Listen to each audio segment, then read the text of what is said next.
Ya, baik. Assalamualaikum warahmatullahi wabarakatuh. Waalaikumsalam warahmatullahi wabarakatuh. Kami dari nomor 1 akan mempresentasikan tentang PLTU Python dan kaitannya dengan kesempatan kerja masyarakat lokal. PLTU Python ini termasuk objek vital nasional yang ada di Kabupaten Probolinggo, Jawa Timur. Distriknya nyuplai ke Jawa dan Bali. Tapi meskipun PLTU ini ada di desa Python, warga sekitar justru nggak banyak yang kerja di sana. Kebanyakan pekerjaannya malah dari luar daerah. Permasalahannya, banyak warga lokal cuma jadi tenaga kasar. Bahkan ada juga yang tidak kerja sama sekali di PLTU. Ini jadi pertanyaan bagi kelompok kita atau masyarakat daerah. Apakah karena pendidikan rendah dan juga apakah kurang keterampilan, sistem rekrutmen tertutup, atau karena pemerintah desa dan pihak PLTU kurang peduli? Jadi untuk dampaknya itu pengangguran makin tinggi, warga lokal jadi nggak sejahtera, warga potensi masyarakat nggak terpakai, bisa muncul keresahan sosial. Jadi rumusnya masalah kenapa warga lokal susah diterima kerja di PLTU? Menurut penelitian, untuk tahu apa penyebab warga lokal susah kerja di PLTU, mengetahui kendala yang dihadapi warga, memberi saran dan solusi buat warga, pemerintah desa dan pihak PLTU.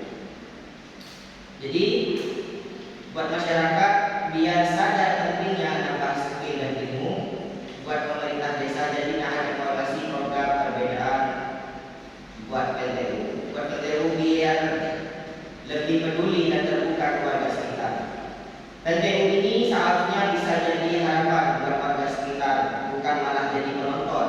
Kita ingin adanya keadilan di mana warga lokal juga bisa merasakan manfaat ekonomi dan dari keberadaan PLTU itu sendiri. Dan untuk selanjutnya presentator penjelasan yang kedua saya serahkan ke Mas Dika. Baik, Assalamualaikum warahmatullahi wabarakatuh. Baik, saya akan melanjutkan presentasi dalam pembahasan ini. Dalam pembahasan ini ada landasan teori, yaitu ada 9 di sini. Pertama, pengangguran. Kedua, teori ketenagakerjaan. Ketiga, teori modal manusia. Keempat, teori skill mismatch. Teori 5, teori pemberdayaan masyarakat. 6, teori mobilitas tenaga kerja.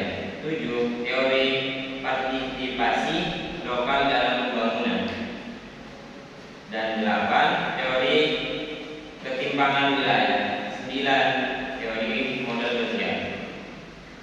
Yang pertama, yaitu landasan teori yang pertama di sini, pengangguran. Menurut Sudono Sukirno 2013, pengangguran ini adalah kondisi di mana seseorang yang termasuk dalam angkatan kerja ingin mendapatkan pekerjaan tetapi belum mendapatkannya. Pengangguran di sini dapat terjadi karena beberapa faktor seperti rendahnya keterampilan, kurangnya lapangan pekerjaan, atau tidak sesuainya kompensasi tenaga kerja dengan kebutuhan industri. 2.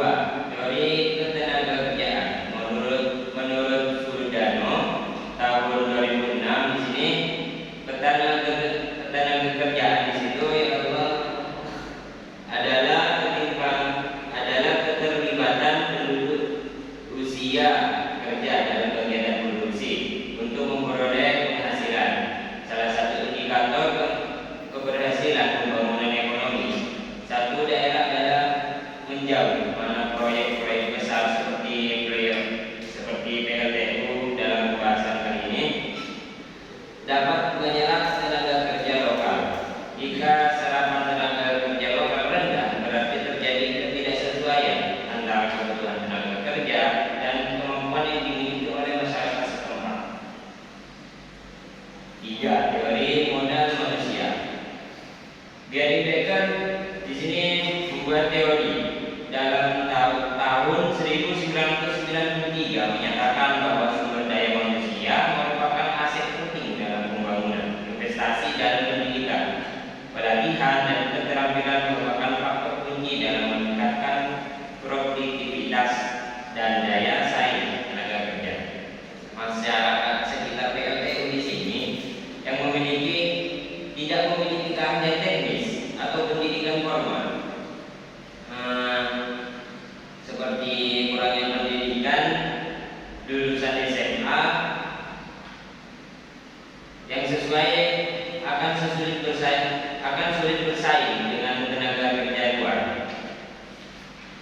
Untuk selanjutnya teori skill sistematik.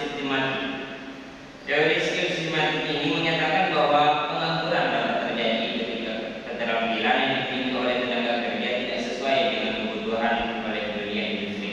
PLTU di sini sebagai industri padat teknologi dan energi, kebutuhan pekerja dan keahlian teknis listrik, mekanik, pengoperasian mesin dan sertifikasi khusus. Jika tenaga kerja lokal tidak memiliki keterampilan tersebut, maka akan terjadi kesenjangan yang menyebabkan mereka tidak terserap. 5. Teori pemberdayaan masyarakat. Menurut teori pemberdayaan Zimmerman tahun 2000 di sini menyatakan bahwa masyarakat akan mampu meningkatkan kesejahteraannya jika diberi ruang untuk berpartisipasi, melibatkan dalam proses pengambilan keputusan dan diberikan akses terhadap pelatihan serta meningkatkan kapasitas. Jika masyarakat lokal tidak diberdayakan oleh pemerintah daerah maupun oleh pihak PLTU, maka kesempatan mereka akan bekerja akan sangat kecil. Dari mobilitas tenaga kerja. Dari ini menjelaskan bahwa individu keterampilan jaringan kemampuan tinggi akan lebih mudah berpindah untuk mendapatkan pekerjaan. Banyak tenaga kerja dari luar daerah yang lebih siap dan lebih fleksibel untuk bekerja di PLTU karena mereka memiliki mobilitas geografis dan sosial yang lebih tinggi. Sebaliknya, masyarakat lokal cenderung keterbatasan secara keterampilan dan jaringan kerjanya. Dan untuk teori ketujuh di sini ada teori partisipasi lokal dalam pembangunan. Menurut Cambridge tahun 1983, pembangunan yang berhasil adalah pembangunan yang melibatkan masyarakat lokal. Jadi pembangunan yang berhasil di sini adalah pembangunan yang melibatkan masyarakat lokalnya, seperti di PLTU di sini. Rendahnya partisipasi masyarakat sekitar proyek seperti PLTU dapat menyebabkan ketimpangan sosial dan ketersinggungan ekonomi.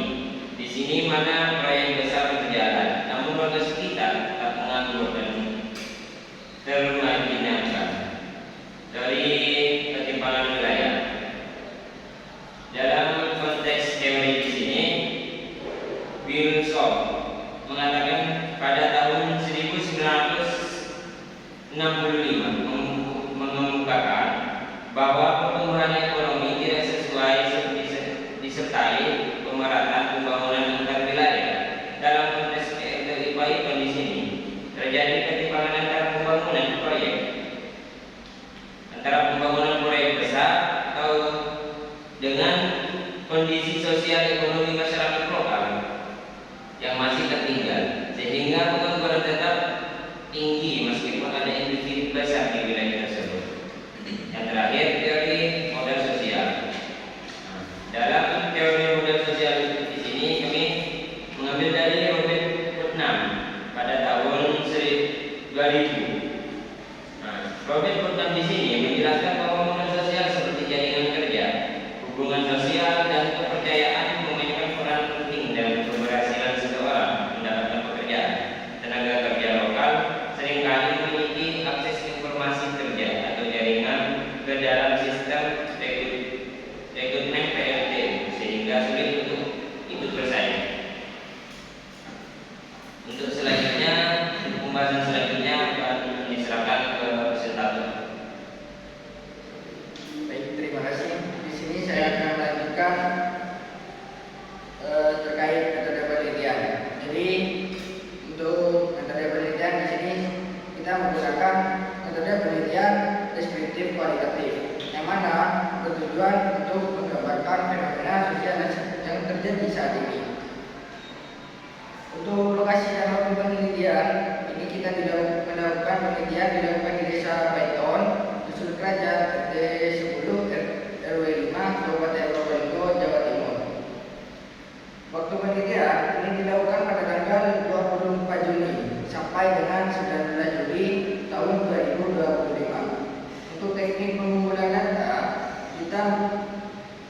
ini menggunakan teknik wawancara, yang mana teknik pengumpulan data dalam penelitian ini adalah wawancara langsung pada masyarakat lokal. Wawancara ini memberikan fleksibilitas kepada peneliti untuk mengeksplorasi jawaban informan secara lebih dalam. Selain wawancara, peneliti juga melakukan observasi langsung ke lapangan untuk mengetahui kondisi sosial dan ekonomi masyarakat secara langsung. Untuk teknik analisis data, kita menggunakan 3 analisis data. Yang pertama, reduksi data, yang kedua, penyajian data, dan ketiga yaitu penarikan kesimpulan. Yang mana reduksi data ini menyeleksi data penting dari hasil wawancara. Yang kedua, penyajian data, yang mana penyajian data ini menyusun data dalam bentuk narasi. Yang ketiga, penarikan kesimpulan, yaitu membuat interpretasi berdasarkan data yang terkumpul. Terus selanjutnya yaitu pembahasan terkait hasil penelitian wawancara. Jadi wawancara ini dilakukan untuk mengetahui kendala dan kondisi yang dialami oleh masyarakat lokal, khususnya pekerja musiman dalam memperoleh pekerjaan di BLTU Python. Jadi narasumber Nurul Arifin ini sebagai narasumber mengungkapkan bahwa ia pernah bekerja di BLTU Python, namun hanya 1 kali sebagai pekerja musiman, contohnya audit, dan itu pun melalui bantuan orang dalam. Setiap ada proyek audit, Nurul selalu mencoba melamar kembali, namun tidak selalu diterima karena tidak tahu kemana harus mengirim lamarannya. Menurutnya, salah satu kendala utama adalah rendahnya tingkat pendidikan, karena Nurul Arifin ini hanya lulusan SMA, tidak memiliki pelatihan sertifikat, tidak memiliki sertifikat pelatihan, kurangnya pengalaman kerja, dan kuatnya peran koneksi atau orang dalam. Dalam proses perekrutan, ia juga menegaskan bahwa belum pernah ada pelatihan kerja yang disediakan pemerintah. Jika ada, ia sangat berminat untuk mengikutinya demi menambah keterampilan dan peluang kerja.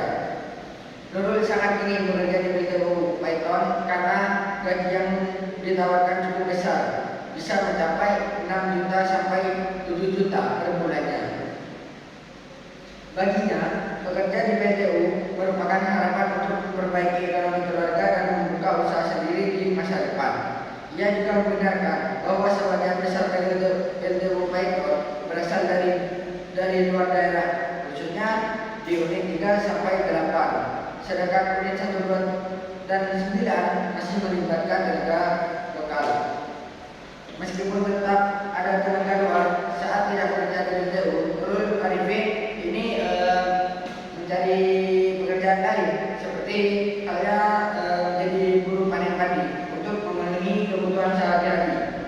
Hal ini mencerminkan bahwa kondisi pengangguran musiman yang terdampak pada ketidakstabilan ekonomi keluarga. Untuk pembahasan selanjutnya, saya serahkan pada pemateri selanjutnya. Baik, terima kasih atas waktunya.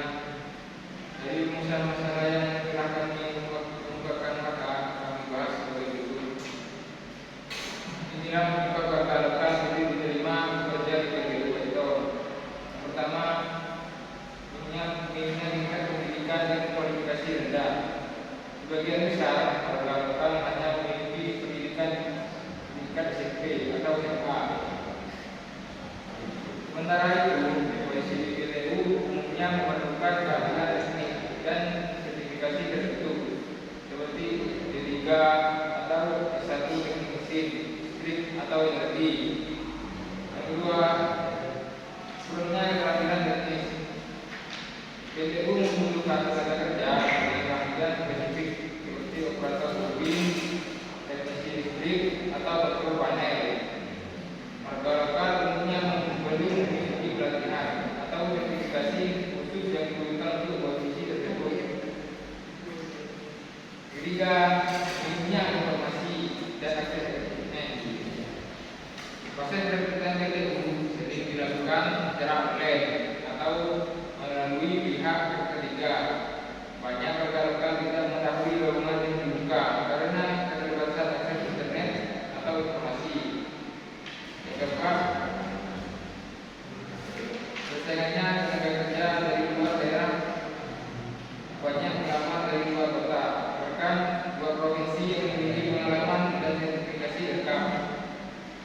inilah membuat warga lokal dapat bersaing secara administrasi, administratif dan teknis. Yang kelima, kurangnya pelajaran dan pembinaan masyarakat. Lembaga pelatihan kerja (LPK) di sekitar wilayah Baitos belum optimal dalam menyiapkan warga lokal untuk masuk ke sektor industri energi seperti PLTU. Yang keenam, kurangnya pengalaman kerja industri. Warga lokal kebanyakan belum memiliki pengalaman kerja di sektor industri skala besar. Sementara PLTU lebih memilih pekerja berpengalaman karena tuntutan keselamatan kerja yang tinggi. Yang ketujuh, kurangnya kemitraan antara PLTU dan pemerintah desa. Minimnya kolaborasi antara PLTU dan desa-desa sekitar menyebabkan tidak ada sinergi dalam pengembangan SDM lokal untuk memenuhi kebutuhan perusahaan. Dua, kendala yang membuat masyarakat sulit bekerja atau bekerja di PLTU Baitos. Yang pertama, rendahnya tingkat pendidikan. Banyak warga Baitos hanya lulusan SMP atau SMA, sedangkan PLTU lebih membutuhkan lulusan D3 atau S1 teknik tentang memiliki keahlian khusus. Yang kedua, tidak memiliki sertifikat keahlian. PLTU membutuhkan pekerja yang sudah tersertifikasi seperti dalam bidang keselamatan kerja atau K3, teknisi listrik, operator boiler, dan lain-lain. Warga lokal banyak yang belum memiliki sertifikat ini. Yang ketiga, kurangnya pelatihan dan pembinaan. Minimnya pelatihan kerja dari pemerintah atau perusahaan membuat warga lokal tidak siap secara keterampilan untuk bersaing dengan pelamar dari luar daerah. Yang keempat, kurangnya informasi lowongan. Warga sering tidak tahu kapan dan bagaimana proses rekrutmen dalam dilakukan. Informasi biasanya disebar secara online. Sedangkan tidak semua warga Baitos aktif di internet. Yang kelima, persaingan dengan tenaga kerja dari luar. Pelamar dari luar daerah sering memiliki pengalaman kerja dan kualifikasi lebih tinggi, sehingga perusahaan lebih memilih mereka. Yang keenam, minimnya kerjasama antara PLTU dan pemerintah desa. Kurangnya koordinasi dan komunikasi antara pihak PLTU dan desa-desa sekitar membuat warga tidak mendapat prioritas atau perhatian khusus. Baik, selanjutnya diserahkan ke dokter yang lain. Baik, saya memberikan pokok yang keempat. Solusi apa yang dapat dilakukan agar masyarakat lokal memiliki kesempatan dan bisa untuk bekerja di PLTU Baitos? Nomor satu ya, peningkatan pendidikan dan keahlian teknis. Pemerintah daerah dan PLTU Baitos bisa bekerjasama menyediakan pelatihan teknik seperti teknik mesin, kelistrikan, operator boiler, turbin. Yang keempat yaitu keselamatan kerja K3. Dan terakhir, memberikan beasiswa vokasi atau khusus sertifikat untuk warga lokal. Jadi menyesuaikan keahlian masing-masing. Yang kedua yaitu membentukkan balai latihan kerja PLK lokal. Yang pertama yaitu mendirikan atau mengoptimalkan PLK di Baitos yang fokus pada kebutuhan industri energi dan listrik. Yang kedua yaitu PLTU bisa menjadi mitra dalam menyusun kurikulum pelatihan yang sesuai kebutuhan industri. Jika PLTU Baitos membutuhkan seorang supir, maka mengambil seorang supir tersebut. Yang ketiga yaitu program magang atau pragerin di PLTU Baitos. Yang pertama yaitu membuka peluang magang khusus untuk pemuda lokal lulusan SMK atau pengangguran perguruan tinggi untuk lebih mengasah skill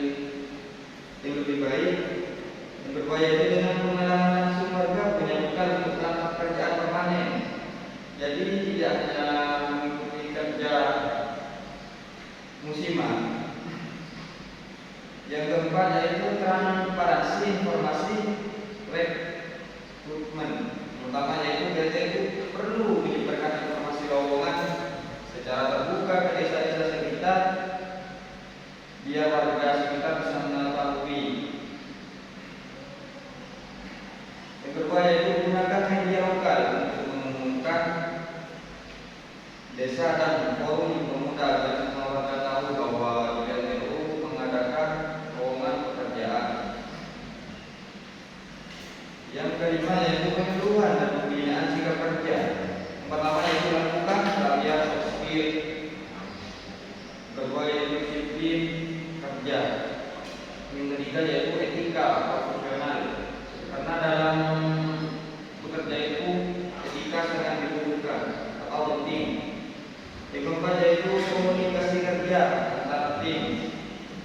Yang kelima yaitu ini penting karena banyak perusahaan mencari sikap kerja yang baik, bukan hanya kemampuan teknis tapi dalam beretika. Yang keenam yaitu pendampingan dan bimbingan karir. Pertama yaitu bentuk tim atau relawan pendamping dari desa. Yang kedua yaitu membantu warga membuat CV dan surat lamaran. Yang ketiga yaitu memberi simulasi wawancara kerja untuk warga yang belum pernah berwawancara. Yang keempat yaitu membantu daftar secara online bagi yang kesulitan teknologi atau tidak memiliki handphone. Yang ketujuh yaitu membangun hubungan baik antara PTU dan masyarakat. Yang pertama yaitu ajak PTU terlibat dalam kegiatan sosial masyarakat. Contoh seperti gotong royong, membenarkan jalan yang rusak di sekitar PTU Paiton. Yang kedua yaitu bangun forum komunikasi antara perusahaan dan tokoh desa untuk memperjuangkan aspirasi warga.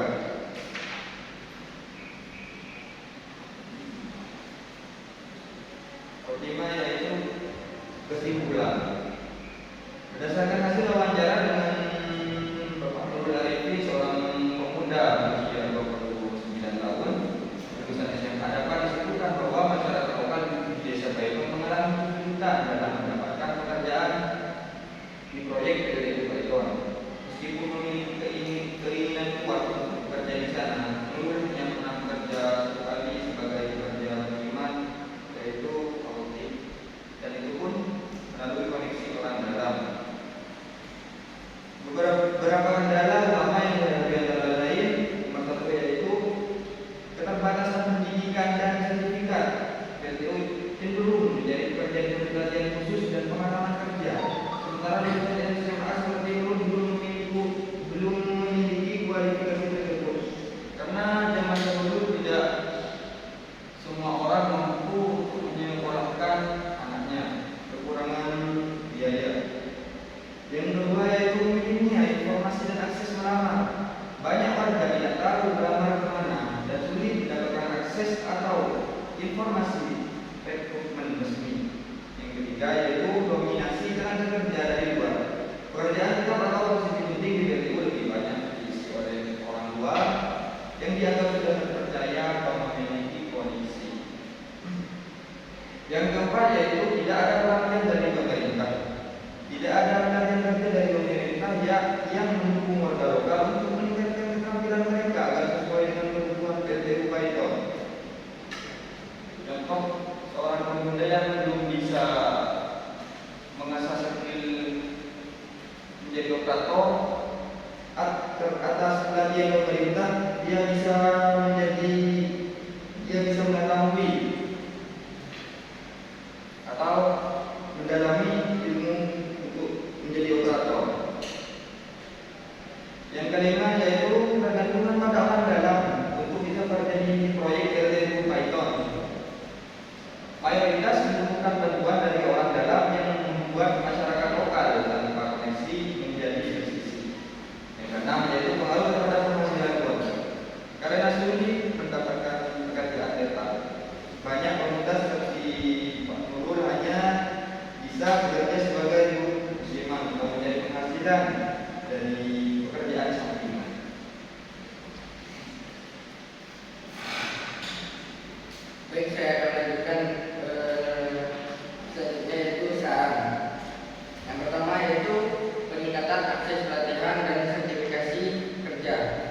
Jadi pemerintah daerah dan perusahaan PLTU ini diharapkan menyediakan program pelatihan keterampilan kerja yang sesuai dengan kebutuhan industri, termasuk pelatihan teknis dan sertifikasi.